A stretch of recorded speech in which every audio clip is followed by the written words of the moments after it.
Saya kedengeran? Dengar, Pak. Dengar, Pak. Kita mulai sebentar lagi ya, 2 menit lagi.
Assalamualaikum warahmatullahi wabarakatuh.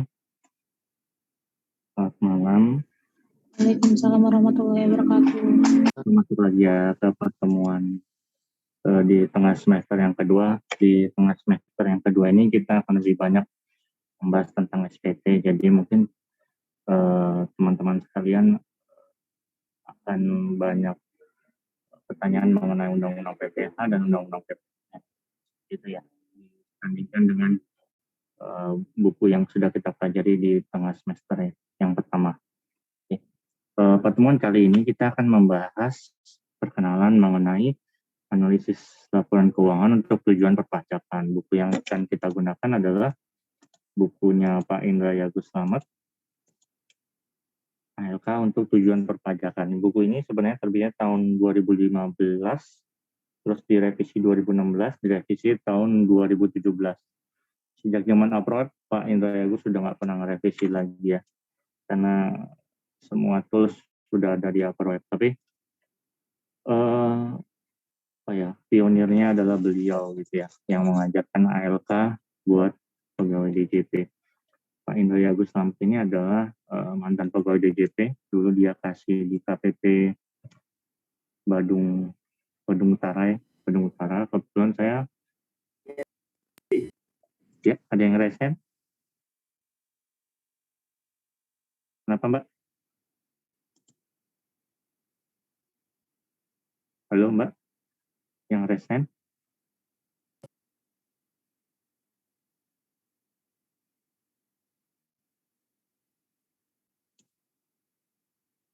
Halo Mbak,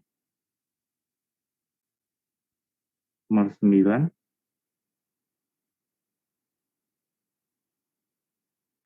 Mbak Michelle, ini resennya kepencet apa gimana ya temennya? Oh iya. Ingetin di grup kelas ya. Jadi Pak Indra Yago Slamet itu dulu kepala seksi di Badung Utara. Dulu teman-teman saya di Kanwil JP Bali itu, terutama yang domisilinya di Tabanan, Denpasar, Badung gitu ya. Terus mana lagi ya? Ya Gianyar, daerah dekat-dekat situ. Setelah pulang kerja, dia dipanggil ke kantornya Pak Indra Yago Slamet itu untuk belajar lagi PPH, PPN, terutama anak-anak D3 ya. Dia disuruh belajar undang-undang PPH, undang PPN. Tadinya saya nggak ngeh ya, saya kesana cuma main doang sih. Jadi, tapi ternyata lama-lama kayak pernah dengar Indra Yago Slamet. Ternyata memang beliau ini memang suka ngajar. Terus saya ketemu lagi dengan beliau tuh waktu di Magister Akuntansi. Beliau yang ngajari saya apa ya, perpajakan kalau nggak salah, judulnya perpajakan. Itu Pak Indra Yago Slamet. Sekarang udah keluar dari DJP ya, dia punya kantor sendiri. Sepanjang pertemuan ini dan sepanjang pertemuan-pertemuan berikutnya saya lihat sih kebanyakan kita akan menggunakan bukunya Pak Indra Yago Slamet dan satu lagi bukunya teman saya. Sebenarnya bukan buku sih, apa ya, slide-slide dari senior saya di sini namanya Pak Andi Banu Adams. Beliau adalah TV expert. Beliau yang membuat Per 22 mengenai TV, pemeriksaan TV, kemudian beliau juga mungkin yang buat 213 mengenai kewajiban laporan TV, 213 dia. Dan dia yang membuat PMKDR juga dia waktu di kantor pusat. Beliau ini duduknya di situ, di ruangan konsultasi saya ini udah sekitar 2 bulan ini, setiap hari beliau mengajar di situ kalau siang.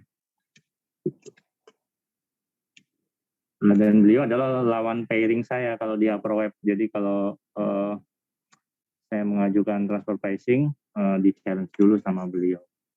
Ini hebat sekali orangnya. Nah, kita mulai dari yang paling dasar dulu ya. Pengertian analisis laporan keuangan, khususnya dalam hubungannya dengan perpajakan, adalah analisis yang dilakukan terhadap suatu laporan keuangan, sehingga dari hasil analisis itu dapat diketahui di mana red flag, titik-titik penting adanya kesalahan yang disengaja maupun tidak disengaja berada. Hasil analisis ini hanya merupakan sebuah petunjuk adanya indikasi kuat suatu misstatement atau temuan, sehingga untuk menentukan kebenaran 100% perlu dilakukan pemeriksaan pajak. Tapi karena beban pemeriksaan pajak itu di KPP saya besar juga ya, makanya pemeriksaan pajak juga sering hanya mengambil akun-akun yang benar-benar udah pasti salahnya gitu ya, karena kalau mau diteliti semua itu waktunya nggak cukup gitu ya. Bahkan untuk ukuran pemeriksaan pajak yang 4 bulan tuh nggak cukup gitu, saking banyaknya pemeriksaan pajak di KPP saya. Hasil analisis laporan keuangan hanya berupa tanda-tanda awal berupa indikasi kesalahan dalam laporan keuangan. Jika ingin hasilnya 100% tepat, maka diperlukan pemeriksaan pajak. Oke, ini adalah steps pada accounting cycle. Pada masing-masing step ini kita sebagai analis bisa sebenarnya menemukan kesalahan wajib pajak gitu ya. Pertama, kita akan lihat dulu langkah-langkah dalam melakukan analisis laporan keuangan.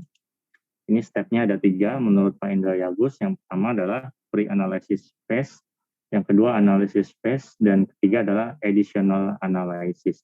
Pre-analysis berarti sebelum kita masuk laporan keuangan itu, analisis ketika kita melihat di laporan keuangan, dan additional adalah kita mendalami laporan keuangan dari rasio-rasio.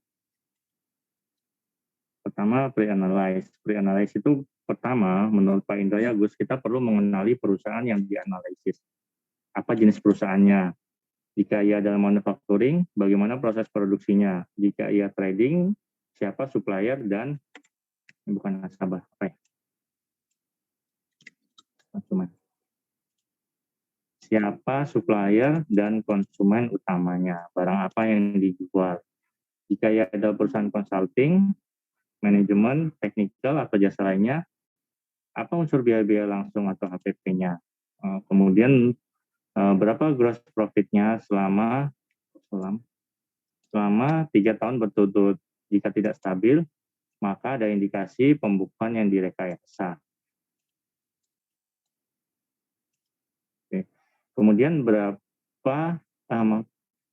apakah yang menjadi cost driver di dalam usaha tersebut? Masing-masing perusahaan, jenis perusahaan, sektor perusahaan pasti punya cost driver yang berbeda-beda. Perusahaan jasa pasti cost driver-nya adalah biaya karyawan itu, gitu ya. Kemudian kalau manufacturing berarti raw material, kalau padat karya berarti biaya karyawan juga menentukan sekali sebagai cost driver.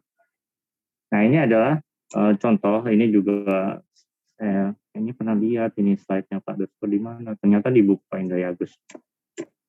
Oke. Kita lihat di sini contohnya ya, ada 2 contoh. Pertama, ketika AR sedang meneliti perusahaan perdagangan dalam kurung distributor sepeda motor. Alurnya adalah pabrikan motor, kita harus kenali dulu pabriknya, apa syarat menjadi distributornya. Yang kedua distributor, ketiga agen, yang keempat adalah masyarakat. Jadi ini adalah layer dari penjualan sebuah sepeda motor. Dari pabrikan, kita kenali dulu pabriknya. Apa syarat menjadi distributor? Karena tested party kita adalah distributor. Nah, biasanya distributor itu dia punya kewajiban menyetor sejumlah jaminan tertentu. Nah, itu syarat menjadi distributor. Kemudian dia punya gudang, gitu ya. Kemudian dia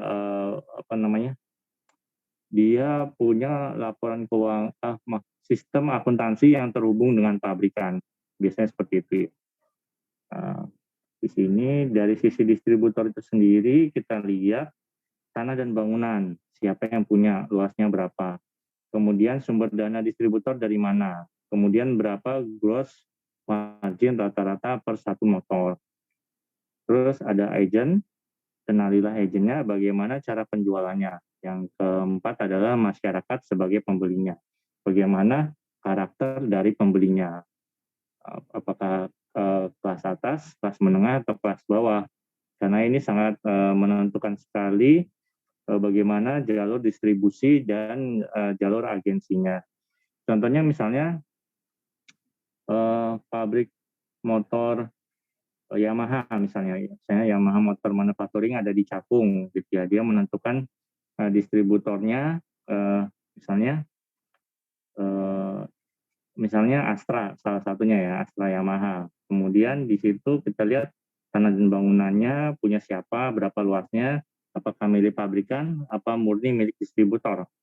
Kemudian sumber dayanya dari mana? Biasanya dari Astra Group, gitu ya. Jadi dari induknya. Kemudian berapa gross margin rata-rata per satu motor. Biasanya dipatok di harga yang sangat rendah, tapi volumenya tinggi kalau di sisi distributor. Kemudian agent itu biasanya kalau di kegiatan sepeda motor itu seperti main dealer ya. Main dealer itu bertindak sebagai agent dari distributor ini. Main dealer itu dia harus juga punya gudang, kemudian juga dia punya sistem akuntansi yang terhubung sama distributor, gitu ya, karena distributor juga harus memantau kegiatan dari agentnya. Nah, kemudian agent ini atau dealer, main dealer lah ya, main dealer itu nanti menjual ke masyarakat. Bagaimana cara penjualannya?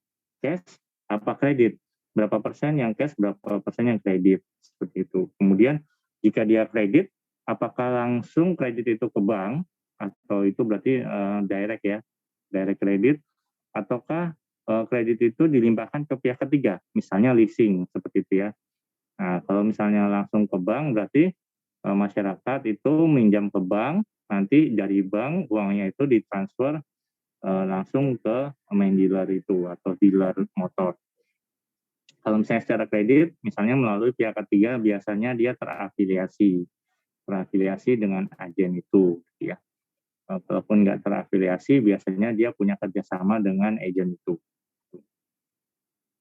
Kemudian yang kedua adalah ini perhotelan. Alurnya adalah karena third party-nya hotel, kita ingin lihat pihak-pihak yang terkait dengan dia. Yang pertama adalah kalau bahasa Abroweb-nya ini pemasok ya, pemasok. Kemudian yang di kanan adalah pelanggan. Gitu. Bahasa Abroweb-nya ya benar, pemasok utama dan pelanggan utama. Hotel ini suppliernya siapa? Siapa travel agent-nya? Bagaimana cara kerjanya? Bagaimana restorannya? Restorannya apakah dia hotel itu menyelenggarakan restoran apa ya istilahnya? Restoran yang terpisah, bukan bagian dari hotel gitu ya. Jadi misalnya nyewa gitu ya, orang nyewa itu apakah bagian dari hotel gitu ya. Terus hotel itu tanah bangunannya milik siapa? Biasanya milik partner lokal. Kemudian berapa luasnya? Siapa yang membangun? Sumber dananya dari mana? Bulan-bulan mana? Peak season atau low season?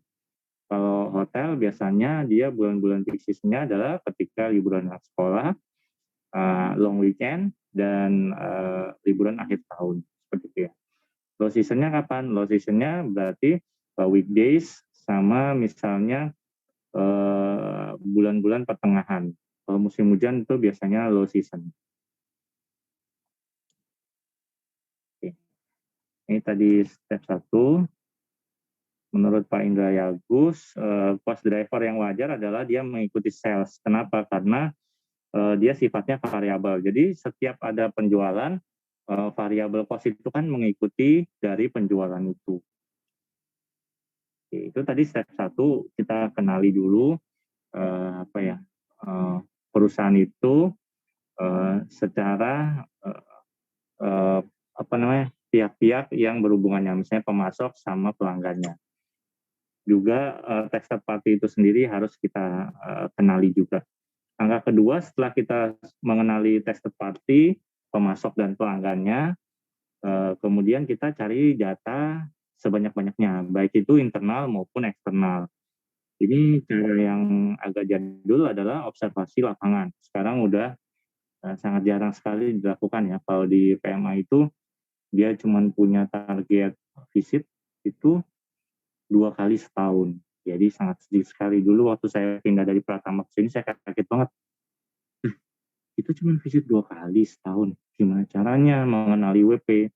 Dulu waktu di Pratama, kita tuh bisa visit 10 hari dalam 1 bulan gitu ya. 1 bulan tuh kerjanya berapa ya? 24 hari lah ya, katakanlah, 22 hari. Kita tuh visit 10 hari gitu ya. Oke, gitu. Jadi ini sebenarnya udah agak jadul sekali ya. Yang kedua adalah permintaan data ke Pemda atau departemen terkait. Sekarang juga udah nggak dipakai karena kita punya yang namanya KPDE. Kita bisa dapat data secara otomatis, pertukaran data dari departemen terkait. Terus sekarang kita juga punya yang namanya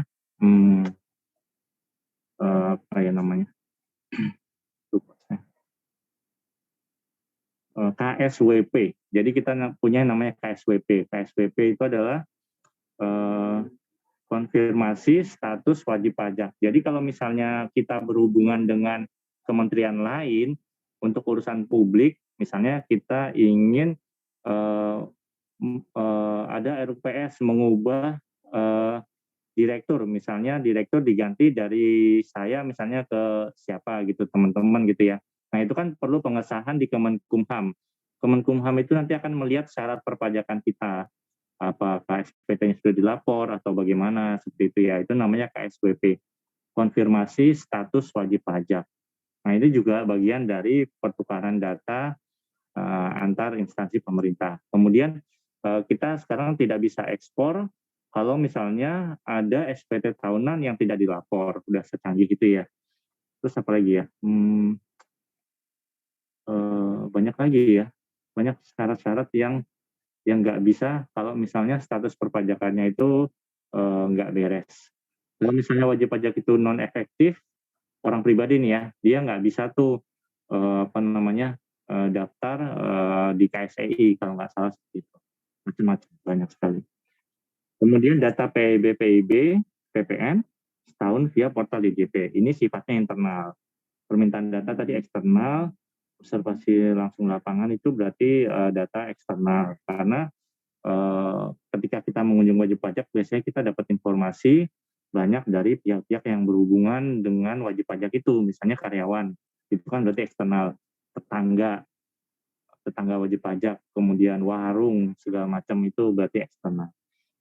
Data pembayaran STP ini internal, data pembayaran pajak internal, data hasil keberatan internal, data kepemilikan tanah dan bangunan, SPT PBB, sekarang masih ada yang di JJP, ada yang di Pemda.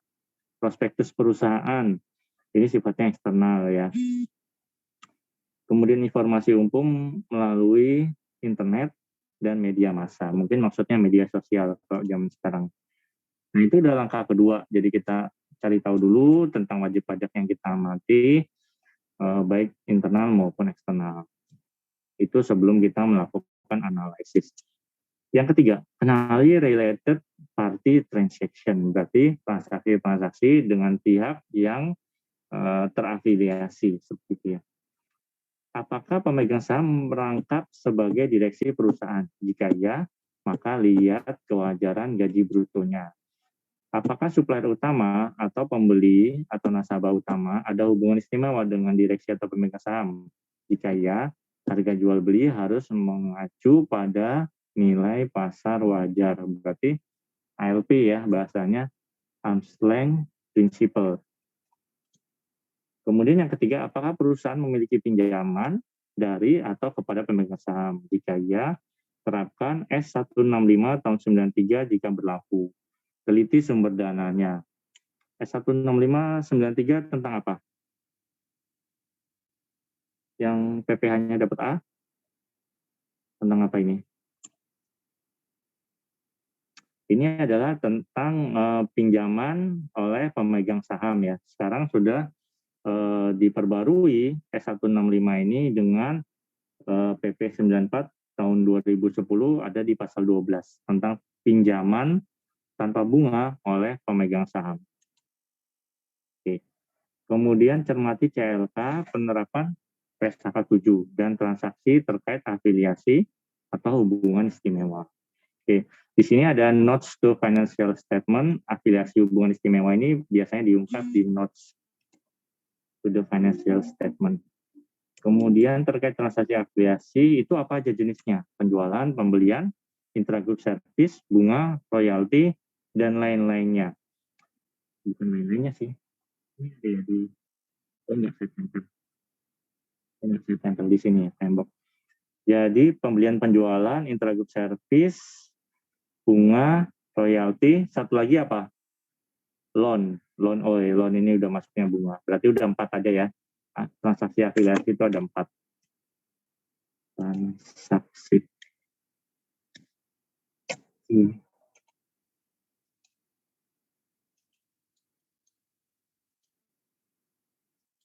Nah, ini kesimpulannya dari bagian pertama, masih ada 2 bagian lagi loh ya. Pertama, kenali dulu perusahaan yang akan Anda analisis, mulai dari input, proses, output. Bagaimana komponen HPP-nya, berapa laba bruto 3 tahun berturut-turut, dan apa cost driver-nya. Jadi inputnya dari mana, suppliernya, atau mungkin pemasoknya, kemudian prosesnya, apa yang dia kerjakan, kemudian outputnya, apa barang jadinya. Komponen HPP-nya apa, kalau misalnya jasa berarti HPP-nya tidak terlalu banyak ya, mungkin hanya yang terkait dengan penjualan itu. Misalnya jasa penilai, dia perlu perjalanan ke tempat dia menilai, misalnya dia menilai kantor, dia menilai tanah bangunan atau menilai kapal gitu ya, berarti dia perlu perjalanan ke sana. Itu kalau terkait dengan sales berarti bisa masuk KPT.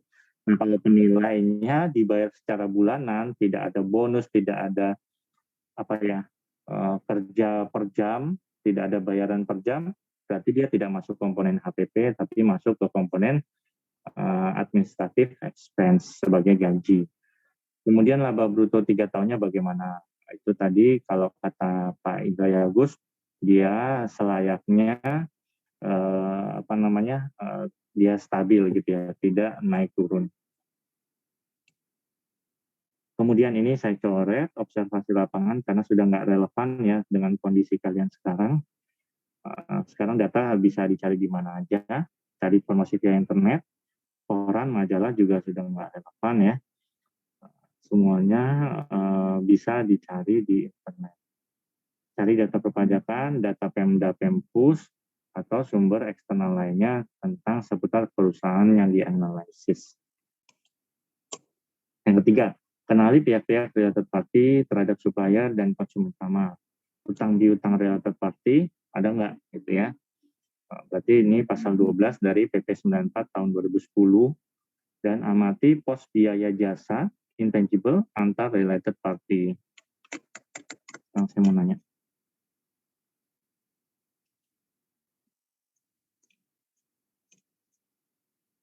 Sebelum saya nanya, ada pertanyaan nggak? Ini bagian pertama dari 3 bagian. Ada yang mau ditanya? Kalau nggak ada, saya nanya. Sekarang tanggal berapa ya? 24. Nggak ada nomor 24 di sini. Nomor 24 siapa ya? Dari 23 loncat ke 25.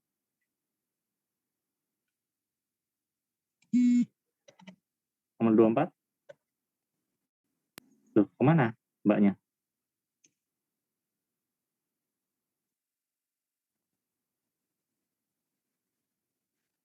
Dia tuh tinggalnya di mana sih? Solok. Di kota kan? Di kota nggak?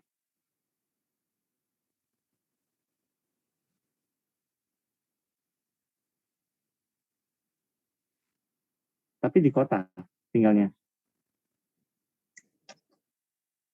Nah, oke lah. Kalau gitu sebagai penggantinya adalah nomor 25. Karena besok tanggal 25. Nomor 25? Iya, Pak. Oke, Mbak, saya mau nanya. Tahu toko roti Majestic?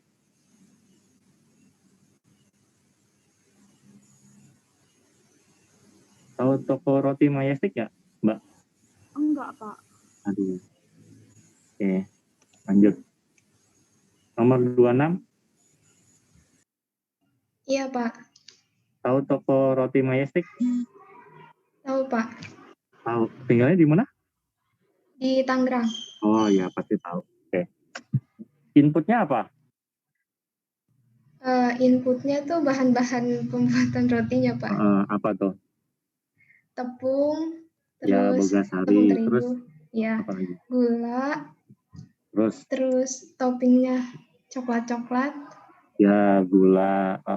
Saya lupa pengembang, pemasaknya. Ya, pengembang terus kue, terus. terus bahan-bahannya kayak mesin-mesin ovennya gitu, Pak. Oh ya, terus seingat saya itu bogasari. Gulanya saya lupa gula apa ya. Terus Campina. Nah, dia ada es krimnya juga pemasaknya. Terus prosesnya apa tuh? Prosesnya kayak pembuatan kue Buat gitu, kue Pak. gitu ya. Oke, barang jadinya apa? Bahan jadinya roti maestiknya itu. Oke. Nah, itu komponen HPP-nya apa berarti? Yang terbesar? Apa raw materialnya, apa biaya karyawannya, apa tuh overhead-nya? Bahan-bahannya, Pak. Bahan-bahannya ya, karena itu dulu WP saya tuh di Durian Sawit. Dia itu di setiap store itu ada tempat pembuatan kuenya. Jadi nggak kayak apa ya? Nggak kayak Monami, nggak kayak Plan Bakery ya. Jadi dia di setiap store itu dia ada tempat pembuatan kuenya. Jadi dia sangat efisien sekali. Banyak dibuat pakai mesin. Karyawannya sangat sedikit sekali gitu ya. Yang tukang buat kuenya itu sangat sedikit sekali. Dia banyak keluar itu di bahannya. Makanya dia itu sangat murah sekali ya dibanding dengan Plan Bakery. Oke, terus related,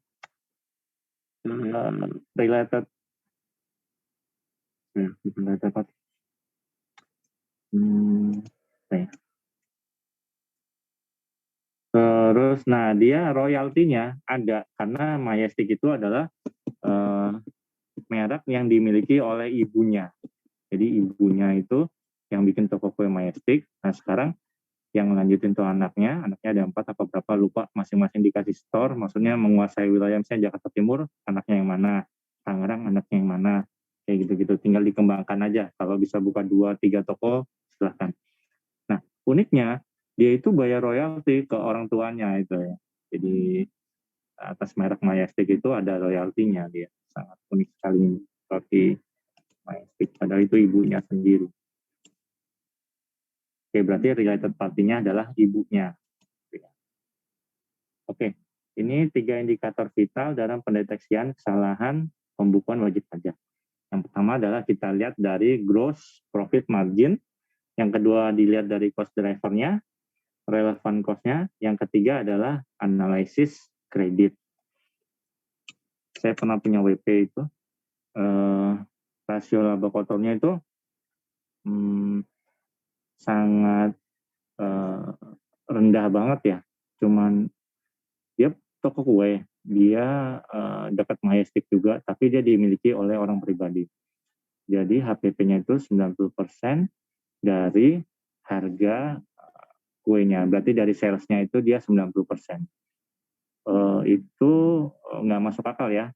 Kenapa nggak masuk akal? Kalau dia sifatnya ada makanan, barang yang daily goods gitu ya, itu harusnya dia minimal 50%, maksimal 60% lah, 40 sampai 60%. Kalau 90% kebayang kalau kuenya nggak laku, bangkrut dong dia. Nah, itu rasio laba kotor kita deteksi bahwa WP ini ternyata main-main gitu ya, laporan SPT ini. Kemudian cost driver-nya ketika ditanya biaya paling besar apa? Biaya paling besar adalah karyawan. Nah, itu udah salah gitu ya kalau toko kue. Yang ketiga, analisis kredit. Kalau dia punya kendaraan dalam jumlah banyak, contoh waktu itu web saya punya kendaraan, karena toko kue ya, dia punya kendaraan itu 8 truk-truk gitu, pas saya tanyain, itu dia masih kredit semuanya, tapi tidak tercermin di SPT-nya. Nah, berarti kita lihat dari analisis kredit itu, kalau dia punya kredit truk, misalnya masing-masing truk itu harganya 600 juta, berarti kalau ada 8 itu hampir 5 miliar ya, 5 miliar cicilannya itu berapa gitu ya. Pas disandingkan dengan omset SPT, ternyata nggak masuk gitu ya. Itu berarti kita menganalisis dari sisi kreditnya. Cocok nggak penghasilan dia dibandingkan dengan kredit atas aset yang dia miliki. Oke, ini kita ada PT CCSI. CCSI sudah saya kasih di GCR, silahkan kalian lihat tahun 2020-2021. Saya ingin masing-masing dari teman-teman untuk melihat raw materialnya apa, prosesnya apa, hasil jadinya apa. Kemudian lihat laporan kinerja keuangan per triwulan, nah, itu sudah ada juga di GCR. Terus tahun 2020 itu ada aksi korporasi apa aja. Kalau mau agak detail, bisa lihat di annual report, tapi kalau mau cepat silahkan boleh googling. Jadi ini dalam rangka kita melakukan pre-analysis, mempraktekkan pre-analysis. Kalau kita malas baca di annual report, silahkan di googling, boleh ya. Yang ketiga, lihat notes to the financial statement, itu ada bagian related party ya. Nah itu di situ ada utang, piutang. Related party-nya siapa aja yang terkait dengan PT CCS ini. Barangkali PT CCS ini dia punya direktur utama sekaligus pemegang saham. Atau mungkin ada manajemen, top level manajemennya, baik komisaris maupun direksinya, yang membeli saham walaupun dalam jumlah sedikit. Nah itu silakan kalian cek di internet, di Google atau di BI kalau mau capek. Kalau nggak mau capek di Google aja, ada nggak direksi yang membeli saham CCSI. Nah itu kan berarti related party ya.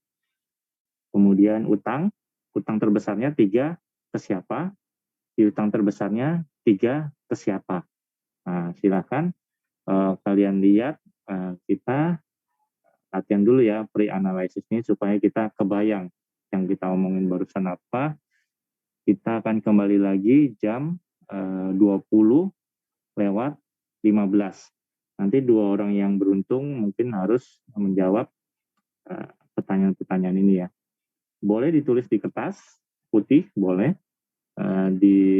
Ini tulis di bawahnya slide ini, boleh juga. Atau di mana aja boleh juga. Yang penting pas saya tanyain bisa jawab.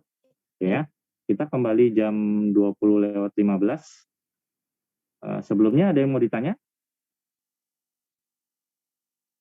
Nggak ada? Kalau nggak ada, kita kembali jam 20.15. Nanti 2 orang yang beruntung akan menjawab pertanyaan ini ya. Oke. Teman-temannya suruh masuk.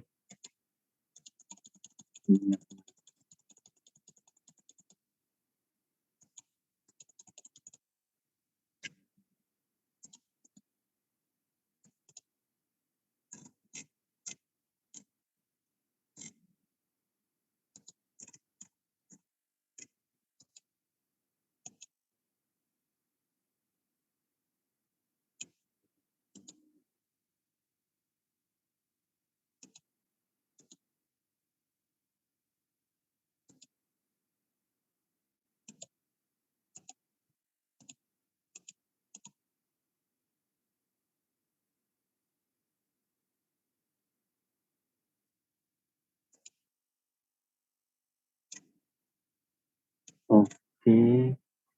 Nomor 1 siapa ya? Belum masuk ya? Nomor 1.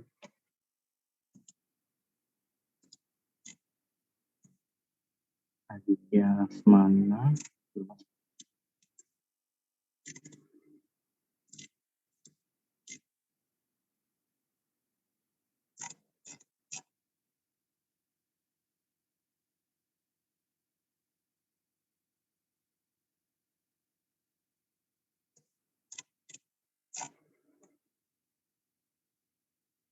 Yang udah kelihatan aja deh. Nomor 3. Mas Ahmad Naufal ya? Nomor 3. Nomor 3 kemana? Iya Pak. Oke, ya. Udah ya. Tadi udah pre-analisis sedikit. Kira-kira nomor 1 secara umum aja Mas. Raw materialnya itu apa itu CCSI?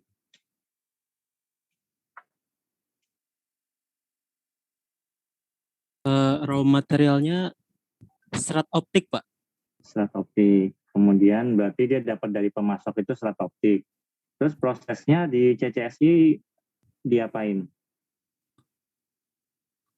Prosesnya ada coloring, tubing, stranding, jacketing, verifikasi, dan pengemasan. Oke. Hasil jadinya apa? Hasil jadinya ada ADSS, aerial figure 8 kabel, flame retardant fire resistant kabel, underground, fit atau drop wires, wire mount cables, submarine atau kabel bawah laut, submarine multipurpose joint closure. Kemudian ada produk pipa HDPE, mikroduct pipa mikro, lalu subduct pipa, pipa gas, pipa air. Lalu ada juga terkait jasa Pak, instalasi dan reparasi. Oke. Ya, makasih. Nomor 3 tadi ya. Nomor 4? Nomor 4 enggak ada. Nomor 5 deh. Nomor 5. Nomor 5? Saya Pak. Oke Mbak. Tadi kan di CCR itu udah ada ya triwulan 1 2020, triwulan 2 2020 dan seterusnya. Gimana tuh Mbak trennya kalau kita belajar di tengah semester kemarin kan ada horizontal trend tuh. Gimana tuh dari triwulan 1 ke triwulan 2, triwulan 3 sama ketahunan tuh gimana? Naik turun apa naik terus apa gimana?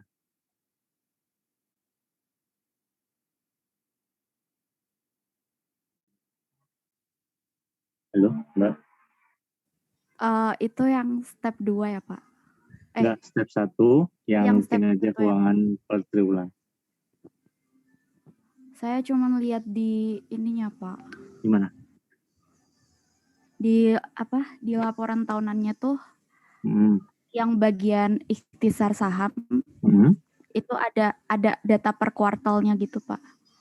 Jadi saya Oke. cuma lihat itunya. Isinya apa itu? Isinya kayak harga sahamnya per kuartal, Oke. terus Terus? volume perdagangan, terus Oke. Terus? jumlah saham beredar sama harga pasarnya. Oh gitu. Oke, nanti di-download ya yang di CCR ya. Triwulan 1, 2, 3 ya. Atau mungkin kalau di platform jual beli saham juga ada sih. Kalau kita mau lihat tinggal kita masukin aja namanya CCSI triwulan 1, 2, 3 itu bagaimana. Gitu ya. Nanti dilihat ya. Oke, iya, sekarang yang step 2. Jadi nomor berapa ya? 5 ya? 5. Sekarang nomor 6. Saya, Pak. Oke, Mbak mungkin tadi googling atau melihat di annual report, informasi apa saja, misalnya kayak corporate action yang ada di tahun 2020 saja. Yang di tahun 2020 saja itu ada perpindahan kantor pusat, ada RUPS tahunan sama RUPS luar biasa, ada paparan publik perseroan sama peluncuran proyek sistem komunikasi kabel laut sebagai realisasi penggunaan dana hasil penawaran umum perseroan. Oke, ya makasih ya. Oke, Makasih, jadi Pak. nomor 6 ya? Nomor 7? Iya, saya 6, Pak. Nomor 7? Nomor 7?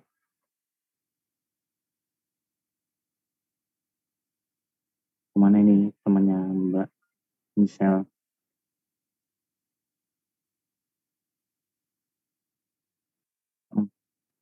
Tujuh. Kemana ini? Nomor 7?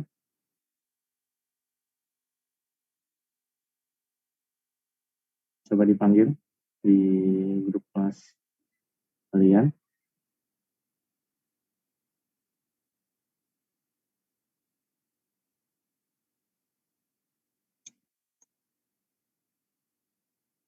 Oke, kalau nggak ada, ya berarti ke Mbak Misal ya.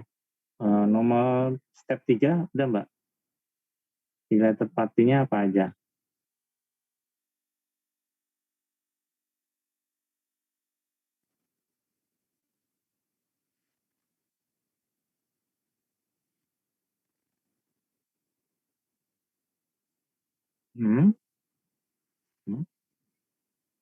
Oke.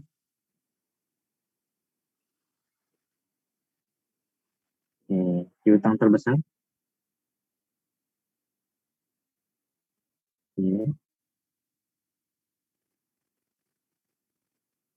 Kalau di notes to financial statement ada nggak transaksi dengan pihak yang berelasi?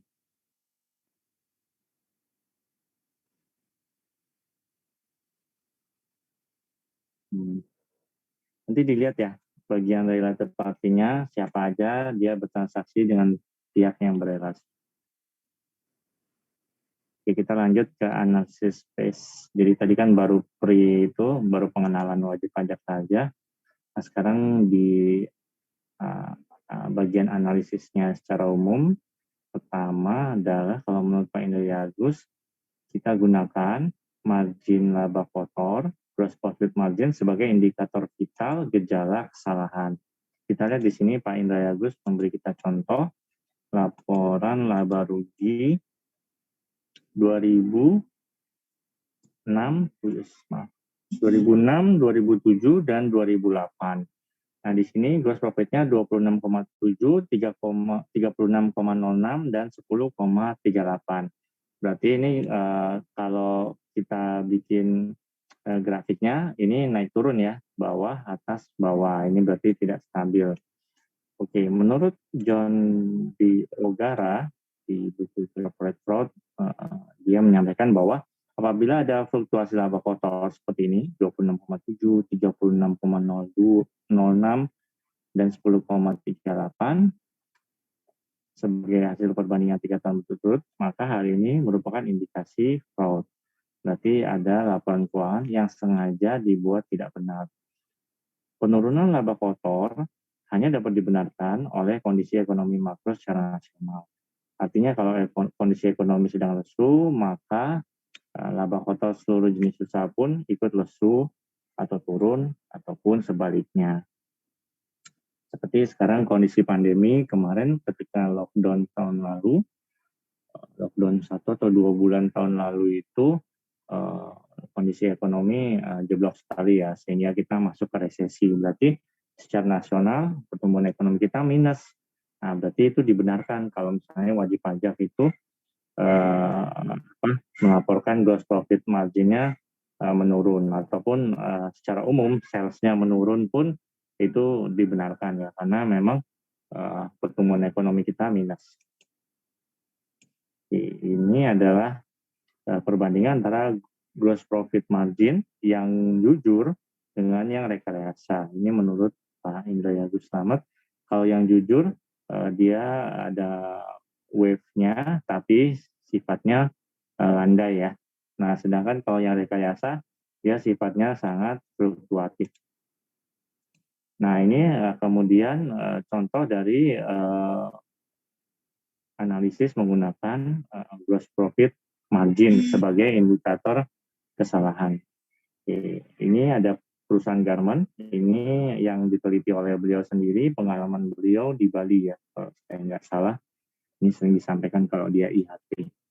Nah, di sini kita lihat dari 2005 1,6 miliar, 2006 2,3 miliar, 2007 2,1 miliar. Kalau kita lihat di sini HPP-nya cenderung meningkat ya, meskipun 2007 sales-nya menurun. Nah, ini menjadi warning bahwa mungkin telah terjadi indikasi ada kesalahan dari wajib pajak. Gross profit margin 2007 adalah 12%, 2006 20,25 dan 2005 31%. Ini normal terjadi di wajib pajak, di mana wajib pajak itu semakin dia diawasi, maka dia semakin berhati-hati dalam membuat gross profit margin. Terlalu besar itu dimakan air juga, terlalu kecil juga dimakan air gitu ya. Jadi dia akan berusaha membuat pembukuan yang tidak menarik perhatian AR. Tapi justru pembukuan itu kan jadinya nggak benar ya. Jadi pembukuan yang dibuat-buat. Seperti misalnya kita tahu yang namanya SPT tahunan PPH itu istilahnya RTLB, rugi tapi tidak lebih bayar. Oke, yang PPH-nya dapat A. Jadi yang penuh lupa 8 ya, 9. Nomor 9. Nomor 9. Iya, hadir, Pak. Oke, Mbak. Kenapa perusahaan itu memilih menyampaikan SPT tahunan PPH rugi tapi tidak lebih bayar? Kenapa alasannya? Biar bisa dikompensasi ke tahun selanjutnya, Pak. Kerugian. Itu yang pertama. Yang kedua? Yang kedua, untuk kalau udah kompensasi kan berarti nggak bayar pajak tuh, Pak. Oh iya, berarti Mbak melihatnya dari sisi kompensasi ya? Iya. Oke. Nomor berapa tadi? 9. Nomor 10? Nomor 10. Oke, Mas. Selain rugi tidak lebih bayar alasan tadi, ada lagi nggak alasan kenapa WP memilih rugi tidak lebih bayar di SPT tahunan PPH? Biar nggak kena periksa. Nah, itu jawabannya. Jadi kita menganalisis wajib pajak itu kenapa sih dia kan rugi, kenapa nggak lebih bayar?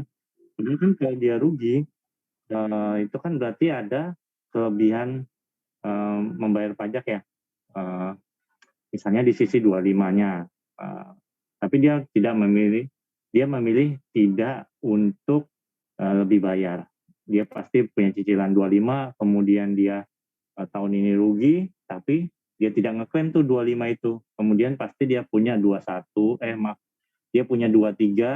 kredit pajak 23 atau 22, tapi dia tidak ngeklaim. Nah, itu berarti dia rugi tidak lebih bayar. Alasannya adalah biar nggak diperiksa.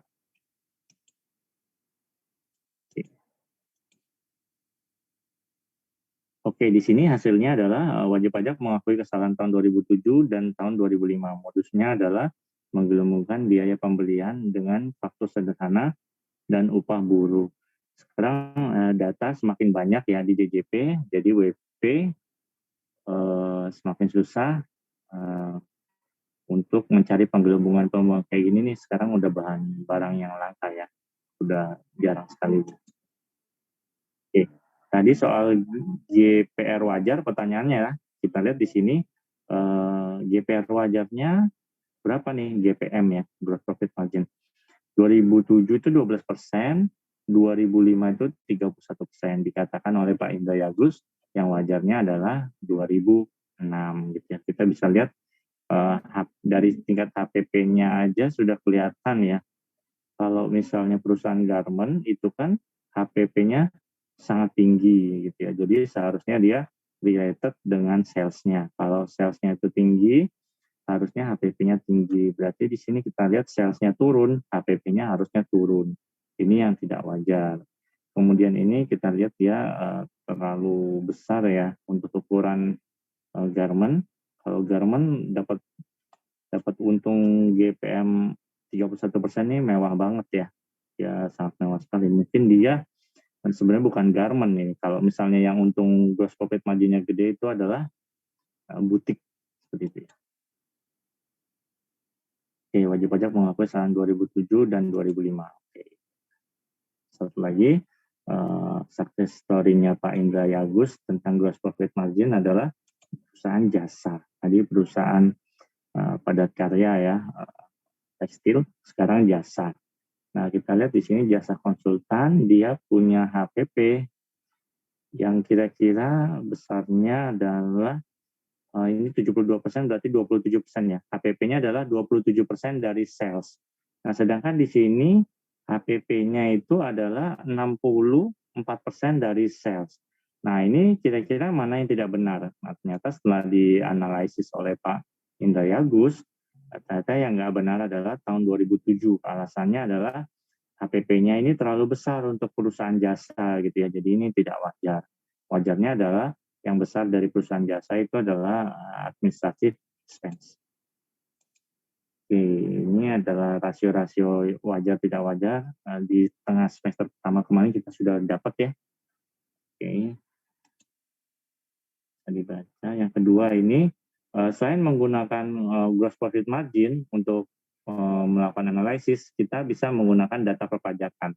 Misalnya adalah ekualisasi dengan SPT PPN. Oke, nanti ini akan diulangi di bagian kedua karena judul kita adalah analisis laporan keuangan dan analisis PPh badan versus SPT masa PPN. Oke, berarti ini kita sekilas saja ya. Jadi sebenarnya untuk menilai kewajaran SPT tahunan PPh, kita bisa menyandingkannya dengan SPT masa PPN. Salah satunya adalah dengan DPP dari penjualan. Gitu ya. Kita tahu kan peredaran usaha disandingkan dengan DPP, hasilnya harusnya tidak terlalu beda jauh. Kalau beda jauh, ini di sini beda jauh sampai 11,8 ke 2,9 ini mungkin 30% ya. 20 sekian persen berarti ini tidak wajar laporan keuangannya. Oke, pertanyaannya adalah apa kira-kira penyebab selisih? Mengapa ada selisih dan apakah selisih itu sama dengan potensi pajak? Nanti kita akan bahas di bagian kedua aja ya, ini hanya sekilas saja. Kemudian kita gunakan data internal juga, data perpajakan. Ekualisasi pembelian dengan PPN masukan. Nah, ini agak sulit ya. Pembelian di laporan laba rugi 7,6 miliar, DPP PPN masukan adalah 7,4 miliar. Kalau kita bicara soal DPP PPN masukan, berarti ini adalah SPT masa PPN yang dilaporkan. Pada kenyataannya, tidak semua pembelian itu kepada PKP. Jadi tidak semua pembelian itu ada PPN-nya, sehingga tidak dimasukkan di SPT tahunan. Kalaupun ada pembelian yang menggunakan faktur kepada PKP belinya gitu ya dan dapat faktur, itu tidak semuanya juga sebenarnya bisa dimasukkan ke B2. Jadi ini analisis pembelian dengan PPN masukan ini sebenarnya agak sulit di lapangan. Oke. Selain dengan data-data internal tadi, data perpajakan, kita bisa melakukan pengamatan lapangan. Ini untuk WP yang tidak atau bukan PKP, seperti hotel, restoran, jasa pendidikan, jasa angkutan darat kalian. Darat.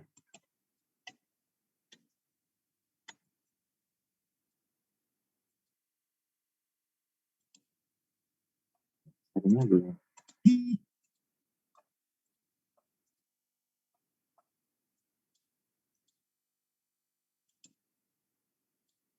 Oke, jasa angkutan darat dan jasa-jasa lainnya yang terdaftar pada negative list. Nah, sekarang saya mau tanya.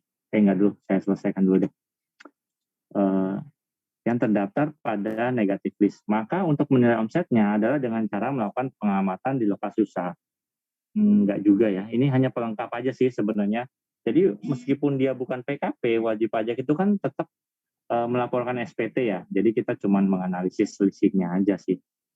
Lihat harga jualnya di internet, koran, majalah, atau brosur, atau minta datang langsung ke wajib pajak, atau cari key person. Harga jual ini dikalikan dengan banyaknya pembeli, pengguna jasa, tamu, pengunjung rata-rata dalam sehari atau seminggu. Perhatikan bulan-bulan peak season atau low season. Jadi ketika awal-awal tahun sebelum 2010 ya, DJP itu punya maskot yang namanya Kojip. Mungkin kalian pernah dengar ya. Atau mungkin nggak pernah dengar karena terlalu muda sekali kalian ini ya, kelahiran tahun 2000 mungkin ya. Jadi dulu DJP itu tuh punya maskot namanya Kojip. Nah, karena maskot Kojip ini lebah, sebenarnya filosofi kita adalah berdiri di ranting, tapi ranting itu nggak boleh patah. Jadi cara-cara dalam tanda kutip penggerebekan kayak apa ya, minta data, mendatangi WP ini sesuatu yang sebenarnya kita hindari ya, kalau kalian tahu ya. Tapi bolehlah ini sebagai pelajaran. Oke. Jadi cara-cara datang langsung, kemudian kita minta buku tamunya, atau mungkin minta buku apa-apa itu tidak lazim dalam pengawasan. Kalau dalam pemeriksaan mungkin boleh ya, tapi kalau semacam on the spot, apa sih namanya? On the spot kayak gitu, kayaknya itu nggak lazim gitu ya. Cara ini cukup efektif untuk menilai besarnya omset, tapi hasil pendekatan ini mudah dibantah oleh wajib pajak. Wajib pajak merasa tidak nyaman lagi berbohong-bohong ria karena diamati terus oleh AR. Sebenarnya ini nggak terlalu umum sih ya, ini special case saja menurut saya. Nah, karena ini judulnya adalah analisis SPT PPA Badan dengan PPN, saya mau tanya yang PPN-nya dapat nilai A. Nomor 11. Hadir, Pak. PPN-nya dapat nilai A. PPN dapat, Pak. Sekarang saya nanya. Hotel, restoran, jasa pendidikan, emang ini negatif list ya?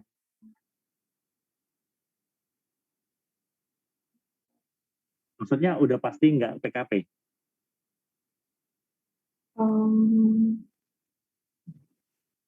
Iya, Pak. Karena itu kan dibebaskan sama PPN. Oh, oke. Berarti nggak ada hotel yang PKP? Kalau hotel, Restoran nggak ada yang PKP?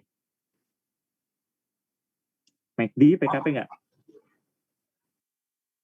kalau McD, kayaknya bukan, Pak. Karena itu kan Kalau restoran kenanya jasa apa namanya? Kenanya PDR gitu. Atas apanya?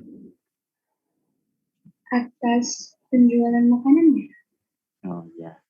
Nah, yang namanya non BKP atau non JKP itu dia karena PPN itu pajak objektif, jadi ngelihat dari transaksinya. Misalnya hotel, berarti yang berhubungan dengan jasa hotel. Misalnya menginap di hotel atau misalnya pertemuan yang ada di hotel. Restoran berarti misalnya makanan, minuman yang dijual di restoran tersebut. Oke. Tapi kalau misalnya dia sifatnya catering, itu berarti PKP.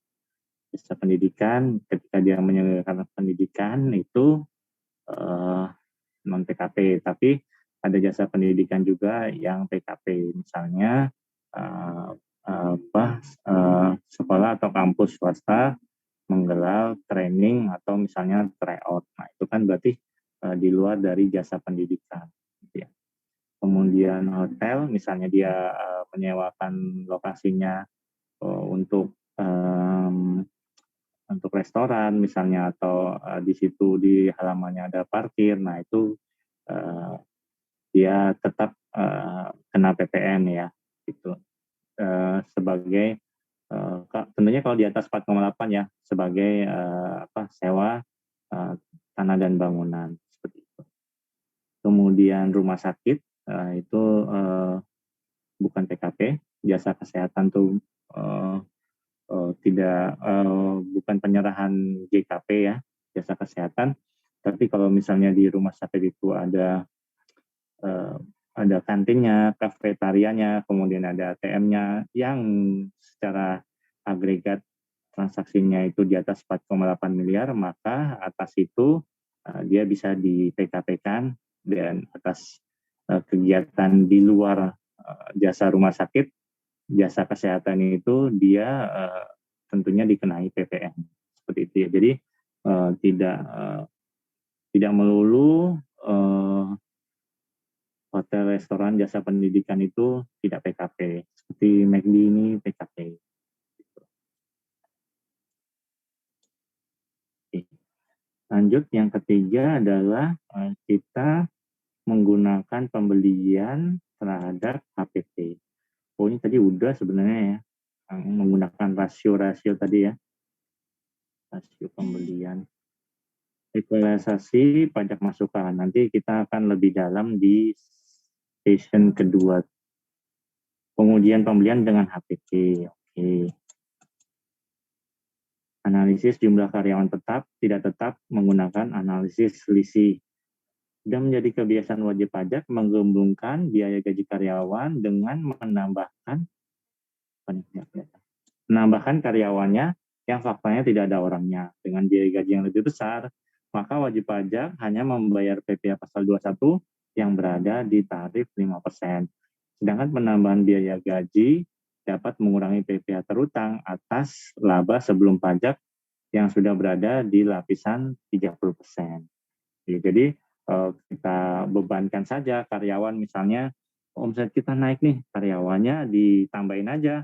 Nggak apa-apa kita bayar PPh 5%, nggak apa-apa gitu ya. Yang penting kita bisa dapat pengurangan PPh ya, yang sudah ada di lapisan 30%. Berarti ini buku dibuatnya tahun berapa ya? Kok dibilang lapisan 30%? Oke, di sini ciri-ciri WP bohong. Tren penambahan karyawan tetap atau tidak tetap tiap tahun selama 4 tahun tidak sama dengan tren penambahan penjualannya. Oke, dia menambahkan beban-beban fiktif untuk mengurangi PPh pasal 29. Adanya penambahan atau pengurangan karyawan tetap atau karyawan tidak tetap yang terlalu sering terjadi dalam 4 tahun berturut-turut. Tapi ini saya pernah punya WP itu dia jasa penyedia tenaga kerja. Dalam hal ini bukan cleaning service ya, dia penyedia tenaga kerja SPG. Nah itu PPh 21-nya tuh naik turun banget tuh, karena SPG itu kan cuman event per event ya, misalnya produk susu di Hero, produk susu di Giant, produk minyak telon misalnya di mana di Carrefour, Nah, itu sifatnya nggak pernah lama tuh. Jadi PPh 21 tuh naik turun. Jadi kita puyeng juga tuh kalau menganalisis PPh 21 dari perusahaan penyedia SPG ini. Tapi gede ya PPh-nya, PPh 21-nya karena SPG itu dibayarnya harian dan waktu itu tarif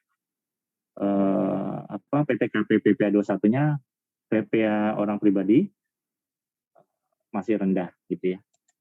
Jadi lumayan dapat gede juga itu PPh 21. Oke.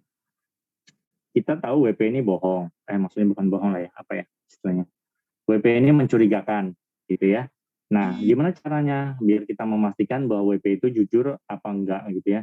Pertama, kita bisa melakukan visit ke lokasi di mana usaha berada dan sebisa mungkin diambil foto ruangan kerjanya agar karyawan dan aset tetapnya terlihat jelas. Nah, ini enggak lazim ya.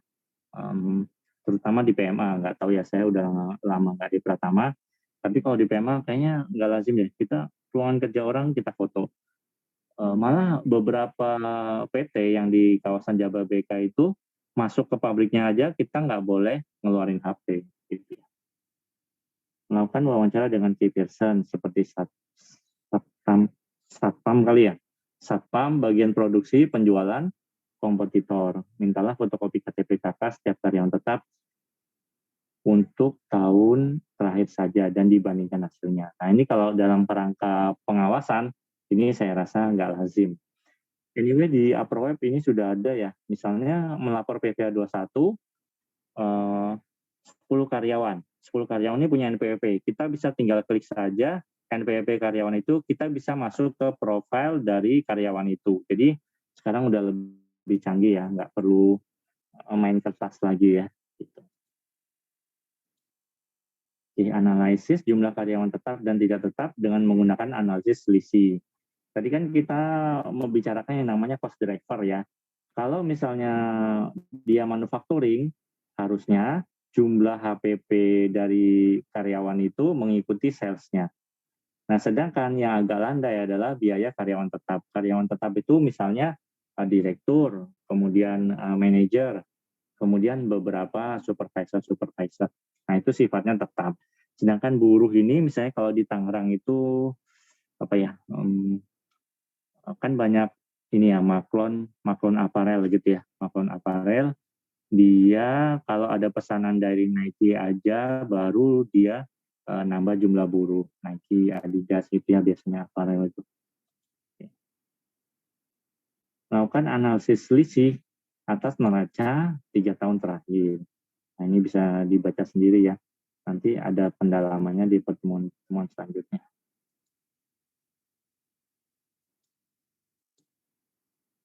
Oke.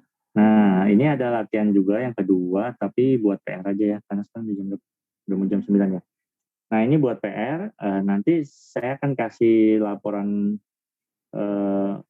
SPT 8A dari WP saya, itu 5 tahun pajak terakhir.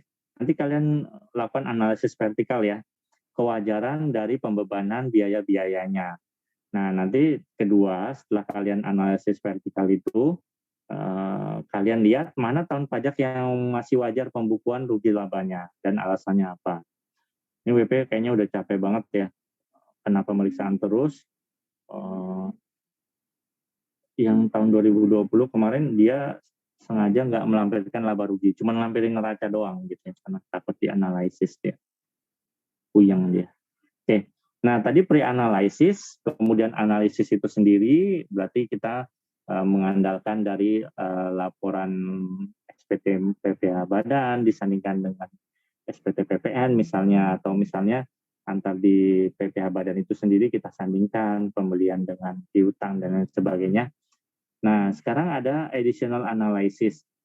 Dia adalah analisis tambahan kalau misalnya kita merasa kurang firm nih dengan pre-analysis tadi, kemudian analisis yang kita lakukan masih kurang firm, kita bisa melakukan additional analysis. Additional analysis ini ada dua ya.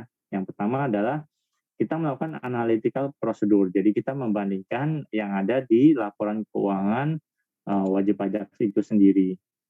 Prosedur analitis adalah analisis perbandingan dengan cara mencari hubungan-hubungan yang paling realistis dan paling dekat dari sumber yang berbeda, baik dari data keuangan maupun data keuangan. Oke, misalnya di sini dari prosedur analitis tadi kita bisa mengungkapkan adanya peristiwa atau transaksi yang tidak biasa. Ada perubahan akuntansi, perubahan usaha, fluktuasi acak, atau ada salah saji. Ini kalau misalnya di tengah semester kemarin itu namanya non-recurring event ya. Seperti itu. Contohnya adalah kita ini membandingkan menabrak-nabrakan dua hal yang saling berhubungan sebenarnya. Nah, yang pertama misalnya rasio pembayaran gaji dengan jumlah karyawan selama 3 tahun berturut-turut. Ya. Kita lihat kalau karyawannya nambah 1, berapa sih nambah biaya gajinya, masuk akal apa enggak sih?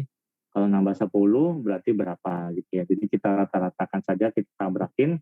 Misalnya ada 60 juta dibagi dengan 10 karyawan, berarti masing-masing kira-kira 6 juta.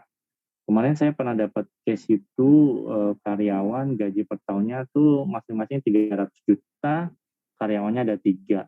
Nah itu agak nggak masuk akal juga ya. Kemudian ada rasio pembayaran komisi penjualan dengan banyaknya agent. Mungkin lebih tepatnya ini rasio pembayaran komisi penjualan dengan berapa sih penjualan yang ada, kan gitu ya. Jadi fee-nya itu harus sebanding dengan penjualan. Kalau misalnya sales-nya naik, tentu komisinya naik ya gitu ya. Jadi kita bisa bandingkan itu. Kalau dengan banyaknya agent, mungkin bisa juga ya, tapi agak sulit ya, karena performance masing-masing agent itu kan beda-beda ya.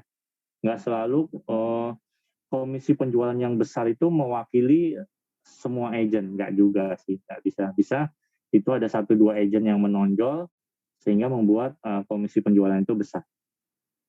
Kemudian rasio unit penjualan per jenis barang dengan total penjualan. Nah ini bisa juga kita menentukan produk mix-nya apa. Tahun ini produk mix-nya apa, tahun lalu produk mix-nya apa. Seperti itu supaya kita ngelihat wajar apa nggak sih laporan keuangannya. Saya agak lupa, ini kebanyakan di Pratama sih ya. Tapi sering WP itu untuk produk utamanya dia nggak terlalu besar penghasilannya, tapi besarnya adalah dari penghasilan lain. Ini sering terjadi ya kalau di Pratama. Kemudian rasio unit aktiva tetap per jenis barang dengan penyusutan. Nah ini sehebat apapun perusahaan, biasanya dia jatuhnya di penyusutan. Jatuh. Ya, karena pemahaman dia tentang PMK 96 2009 itu kurang bagus. Kemarin CCSI juga jatuh sama saya gara-gara ini penyusutan. Kemudian rasio penggunaan jam kerja mesin dengan total penjualan. Nah ini nggak lazim ya, ini diabaikan aja. Rasio penggunaan jam kerja mesin dengan total biaya listrik. Kenapa nggak lazim? Karena tanpa kita masuk terlalu dalam ke cost accounting, sebenarnya kita bisa dapat banyak kok kesalahan-kesalahan wajib pajak gitu. Dan kalau kita mau lihat jam kerja mesin, berarti kita harus melakukan pemeriksaan. Ini tidak bisa dengan pengawasan. Oke, ini analytical prosedur. Ada yang berupa data keuangan, ada data non keuangan. Kalau data keuangan, misalnya kita tahu lah ya, ini ada profitabilitas, ada kemudian risk analysis juga. Di sini ada rasio trend, kita lihat common size analysis, kemudian rasio likuiditas, solvabilitas, profitabilitas, data penjualan, dan lain-lain. Berarti ini data yang diambil dari SPT wajib pajak itu sendiri. Sedangkan data non-keuangan, data yang mungkin bisa diambil dari luar SPT wajib pajak dan dibandingkan dengan SPT wajib pajak. Contohnya jumlah karyawan ini bisa diambil dari BPJS Ketenagakerjaan, kita udah kerjasama. Luas bangunan kita bisa lihat dari SPPT PBB. Kilogram bahan ini kalau misalnya dia WP tambang, kita bisa lihat di SPOP PBB. Watt fotovoltas kita bisa lihat di data PLN, kita juga udah kerjasama. Jumlah jam kerja ini saya belum tahu ngambil dari mana, kayaknya ini kurang umum juga ya sebenarnya. Jumlah jam kerja. Oke, payment power pinjaman bank. Filosofi dari penggunaan analisis kelayakan kredit adalah sebagai berikut. Pertama, bagaimana bisa bank memberikan pinjaman jika kondisi keuangan WP berdasarkan cash flow analysis yang diberikan kepada DJP tidak memungkinkan untuk diberikan pinjaman oleh bank. Logikanya, bank akan memberi pinjaman jika memang perusahaan memiliki operating cash flow yang stabil dan memiliki kecukupan cash dari operasi usaha untuk membayar pinjaman tersebut. Benar ya? Tapi faktanya di lapangan wajib pajak itu memperoleh pinjaman itu atas nama pemilik gitu ya. Itu kalau di Pratama. Jadi pemilik minjem bank dipakai buat modal usaha PT. Kedua, bagaimana bisa bank memberi pinjaman jika aset tetap sebagai jaminan kepada bank dinilai kurang dari jumlah pinjaman? Bank akan memberikan pinjaman jika nilai pasar jaminan yang diberikan lebih dari cukup untuk menutupi pinjaman jika debitur tidak mampu membayar pinjaman. Kalau ini saya pernah tanyain ke kepala cabang bank ya. Jadi di bank itu boleh,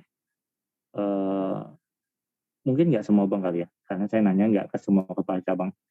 Jadi di bank itu boleh, misalnya saya punya PT nih, tapi asalkan saya tertera di situ sebagai direktur, kalau jaminannya adalah aset saya sebagai orang pribadi, itu boleh. Jadi nggak selalu sih kita lihat aset tetap PT itu kecil, kok bisa dapat pinjaman? Bisa. Jawabannya adalah bisa. Oke. Ini kita lihat asalnya dari buku analisis laporan keuangan dari Dr. Mamdu. Nah, ini beliau memberikan batasan-batasan payment power, pinjaman bank yang wajar. Tapi ini sifatnya fleksibel ya. Jadi bank itu kan dulu normanya adalah 30% dari penghasilan total adalah pinjaman. Tapi enggak juga tuh kalau teman-teman kita pinjam KTA, itu bisa 60% dari penghasilan tuh bisa sekarang. Jadi sebenarnya ini fluktuatif aja sih, dinamis. Dia sifatnya dinamis, nggak selalu kayak gini ya. Nggak kaku sekarang bank itu ya, apalagi dia punya target. Oke, kalau misalnya EBIT-nya earning before interest and tax-nya itu 2:1, berarti bayar bunganya 2:1, mungkin dipepetin masih bisa. Current ratio, current asset per current liability-nya 1:1, ya ini udah mepet banget. Oke, terus debt to equity ratio-nya 1,75/1, ini terlalu ketat ya. Faktanya bank itu bisa memberikan lebih dari ini, bisa. Operating cash flow to total debt 20%, operating cash flow to hutang lancar itu apa ya? Current debt, current liability ratio adalah 40%. Ini menurut Dr. Mamdu di buku beliau yang judulnya adalah Analisis Laporan Keuangan. Ini beliau ini dosen UGM. Oke, ini payment power. Jadi gini, 90% WP itu tidak punya kredit bank. Jadi ini bisa kita lewatkan. Apalagi Pratama ya. Kesimpulannya adalah ALK ditujukan untuk mencari red flag. Red flag tersebut tidak otomatis menjadi temuan. Tugas AR adalah menindaklanjuti kecurigaan tersebut dengan konseling, atau kalau tidak tembus berarti dengan pemeriksaan. Diharapkan ketika di konseling, bahkan diperiksa, penyebab red flag itu akan ketemu jawabannya. Jika tidak ketemu, kemungkinannya adalah WP sudah sangat pintar dalam menyembunyikan red flag. Yang kedua, AR atau pemeriksa tidak mampu menemukan data. Nah, ini. DJP perlu memanfaatkan akses rekening bank wajib pajak, sekarang udah. Data EOI, sekarang udah. Ketika buku ditulis ini berarti belum. Data CBCF, data amnesti, untuk mendeteksi rekayasa laporan keuangan yang dilakukan WP. Data amnesti ini berguna, tapi karena kita sudah punya perjanjian dengan WP di Undang-Undang Amnesti bahwa WP kalau mau amnesti maka SPT tahunan tahun sebelumnya tidak akan diperiksa dan tidak akan dipermasalahkan. Jadi data amnesti ini sifatnya lebih ke future aja ya. Jadi kalaupun ada rekayasa nggak guna juga data amnesti. Oke, itu bagian pertama mengenai analisis laporan keuangan secara umum yang berhubungan dengan SPT wajib pajak. Itu secara garis besar ada pre-analysis, kemudian analisis phase, yang ketiga adalah additional analysis. Begitu. Sampai di situ ada pertanyaan?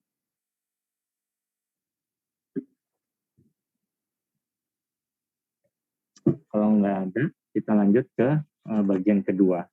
Nah, tadi itu secara umum bagaimana kita menganalisis SPT tahunan dari wajib pajak. Nah, sekarang kita ke bagian yang lebih spesifik lagi, yaitu kita menganalisis SPT tahunan wajib pajak dibandingkan dengan SPT PPN. Jadi kita 3 pertemuan ke depan ini akan banyak bicara mengenai SPT tahunan PPH ya, disandingkan dengan beberapa SPT yang lainnya. Contohnya di pertemuan ini kita bandingkan penghasilan dengan SPT masa PPN. Kemudian di sini HPP dibandingkan dengan SPT withholding, pemotongan dan pemungutan dan PPN. Kemudian di sini beban usaha dengan withholding, beban usaha dengan pasal 15. Ini PPH yang khusus ya. Pasal 15 penerbangan, pelayaran, pasal 4 ayat 2 berarti PPH final. Jadi 4 pertemuan ini kita akan memperkuat analisis mengenai SPT PPH badan. Pertama kita masuk ke penghasilan dulu ya. Penghasilan, besoknya beban-beban, HPP dan beban. Sekarang penghasilan, kita bicara mengenai SPT PPH badan dibandingkan dengan SPT masa PPN. Tujuannya bisa dibaca sendiri. Oke.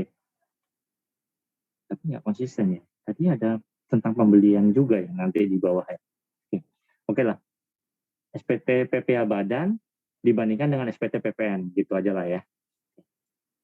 Pertama, kalau kita ingin membandingkan SPT masa PPH badan dengan SPT PPN, kita harus tahu dulu bahwa peredaran yang ada di PPH badan itu beda dengan penyerahan yang ada di SPT masa PPN. Nah, itu prinsip pertama yang harus kita ketahui. Jadi, kalaupun kita tahu ada perbedaan itu, tidak boleh langsung disikat WP-nya ya. Kenapa nggak boleh langsung disikat? Nah, di sini penjelasan. Oke. Pertama, kita ingin tahu dulu baseline-nya, perbedaannya itu berapa, kan gitu ya. Oleh karena itu, kita lakukan penyandingan, ekualisasi ini artinya penyandingan ya. Ekualisasi ini bahasa zaman Hadi Purnomo kali ya, udah lama banget. Penyandingan SPT masa PPN dengan SPT tahunan PPH. Di sini kita lihat ya, tadi kita lewatkan karena di belakang ada. SPT masa PPN Januari sampai Desember 2018 adalah 11,2 miliar. Kemudian di sini karena masa Desember 2018 dilaporkan di 2019, maka kita tarik dia kembali ke DPP tahun 2018. Nah, kemudian masa Desember 2017 dilaporkan di SPT 18, maka kita tarik dia masuk ke 2018. Ya. Jadi SPT masa Januari sampai Desember 2018 di sini adalah dia bukan merupakan keseluruhan omset di tahun 2018, jadi bakal berbeda. Oleh karena itu, ada yang perlu dimasukkan dan ada yang perlu dikeluarkan.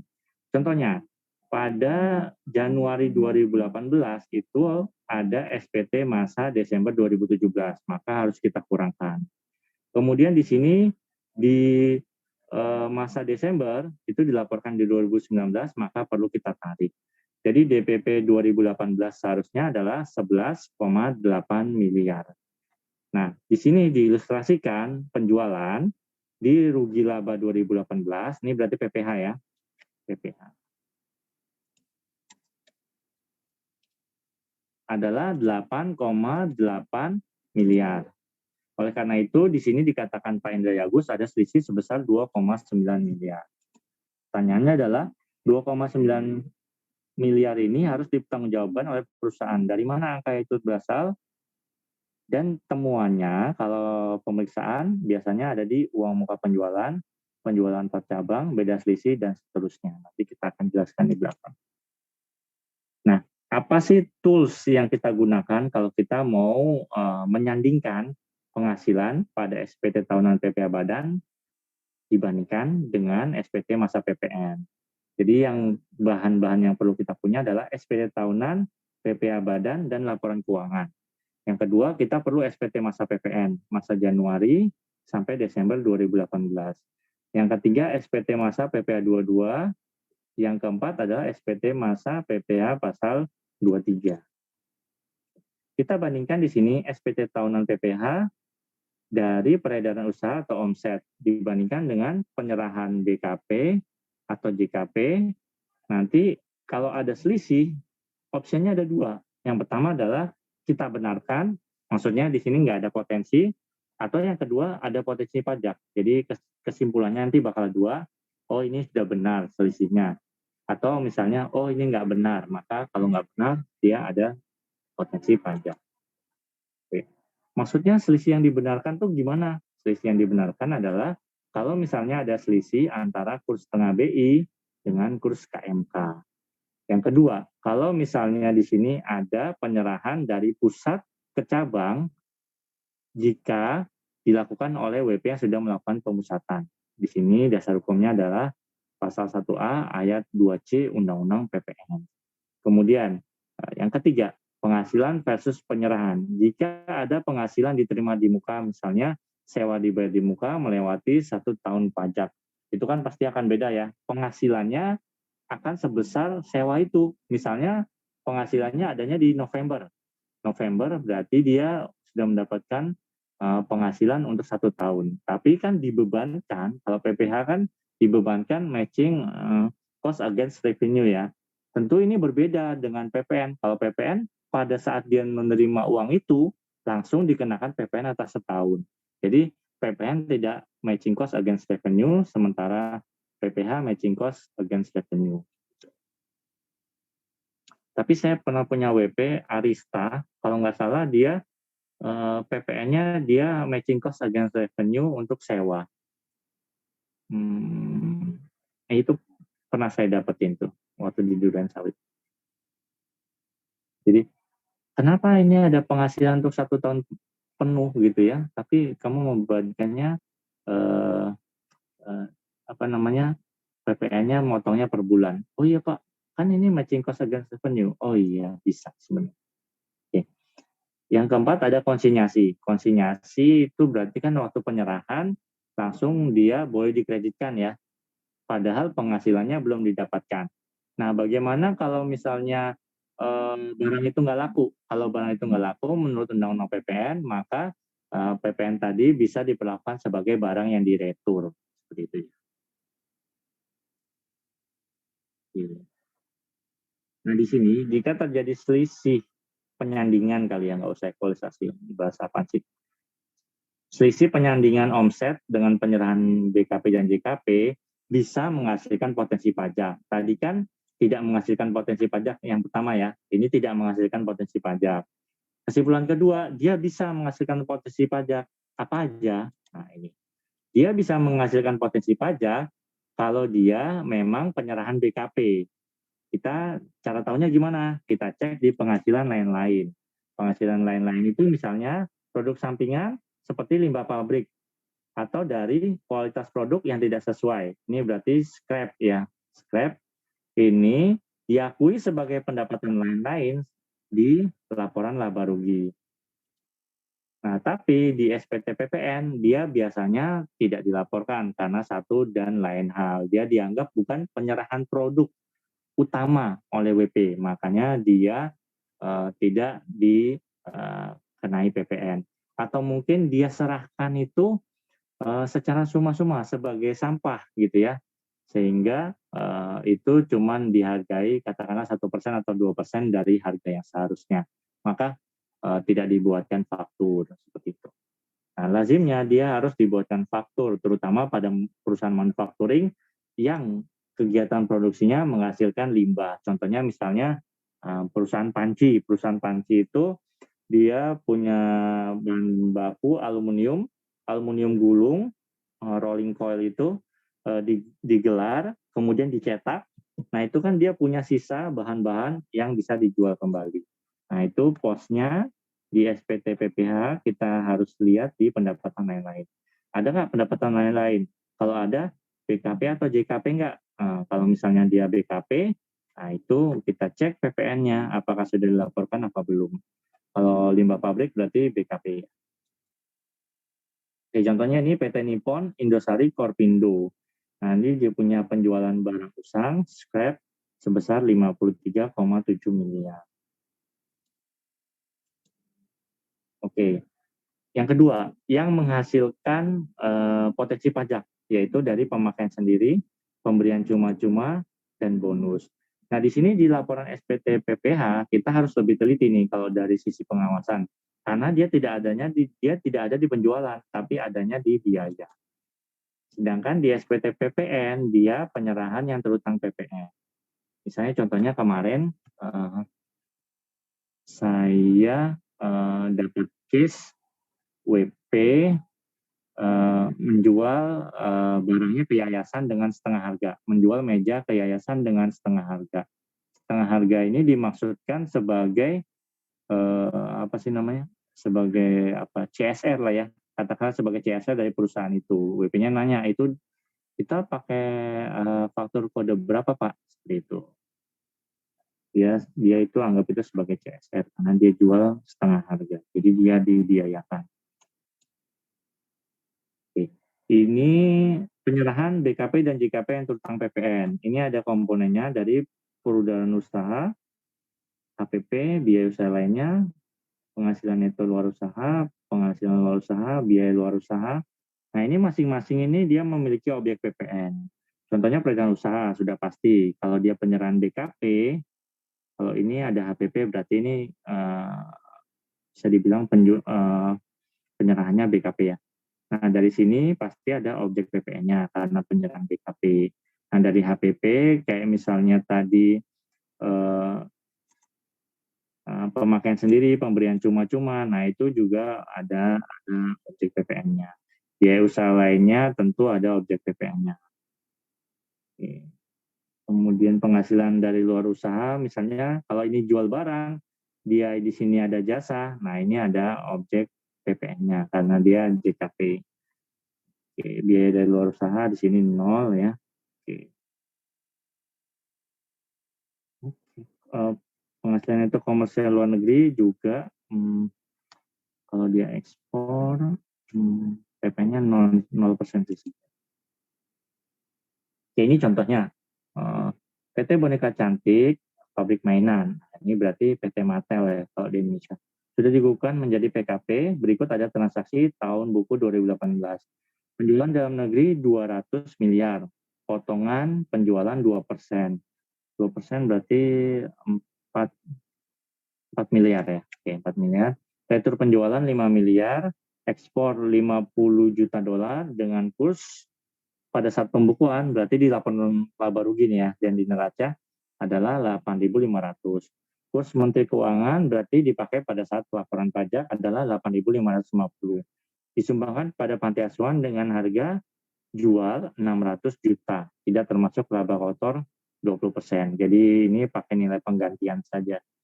Buatlah ekualisasi PPH dan PPN. Nah, ini di sini penjualan tadi 200 miliar, potongannya 2%, returnya 5 miliar, penjualan dalam negeri jadinya 191 miliar. Kemudian penjualan ekspor, dia memakai kurs BI, kurs BI 425 miliar. Jadi total peredarannya adalah 616 miliar. Sedangkan dari sisi PPN, dia ada penyerahan 196 miliar. Returnya 5 miliar, jadi total 191 miliar. Kemudian ekspornya 427.500, dia pakai kurs KMK. Kemudian penyerahan cuma adalah 600 juta, sehingga penyerahan menurut PPN adalah 619 miliar 100 juta. Selisihnya 3,1 miliar. Ini dijelaskan selisihnya karena pemberian cuma-cuma dan selisih kurs. Yang kedua, PT KKSK melakukan penjualan kredit dengan valuta asing sejumlah 100 dolar. Dikit banget ya. HPP-nya 90 dolar, dibayar lunas oleh pelanggan tanggal 15 Juni 2012. Nah, disinilah sumber selisihnya karena ketika membayar di laporan laba rugi dia menggunakan kurs BI Sedangkan untuk membayar pajaknya dia menggunakan kurs PMK. Oke. Untuk membayar pajaknya menggunakan kurs PMK. Berarti di sini adalah 100 dikali 9.000, sedangkan di sini omsetnya adalah 100 dikali 9.100. Selisih 10.000. Ini adalah contoh evaluasi PPN, jadul, nggak usah dipikirin. Ini adalah contoh himbauan SPT. Nah, ini juga jadul ya. Sekarang sudah tidak dikenal himbauan SPT seperti ini. Himbauan SPT itu sekarang harus sifatnya komprehensif. Jadi nggak boleh nih, kita cuma menghimbau apa nih? Bagian usaha, berarti kita menghimbau PPA pasal 29. Nah, ini udah nggak bisa. Kita lihat versi AproWeb. Saya punya versi AproWeb-nya, saya udah siapkan. Tadi itu yang versi lama. Nah, ini adalah equalisasi versi ini.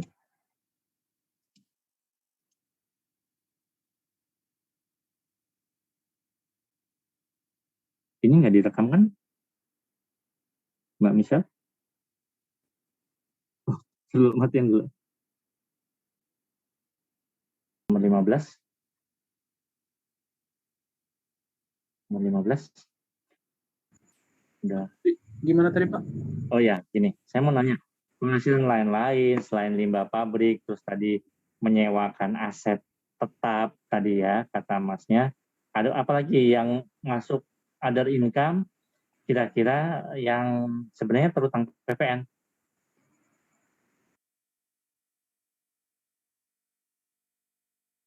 Apa tuh? Jadi ada contohnya. Ada pasalnya khusus untuk itu di Undang-Undang PPN. Apa, Mas? Nggak tahu Pak. Oke, lanjut nomor 17.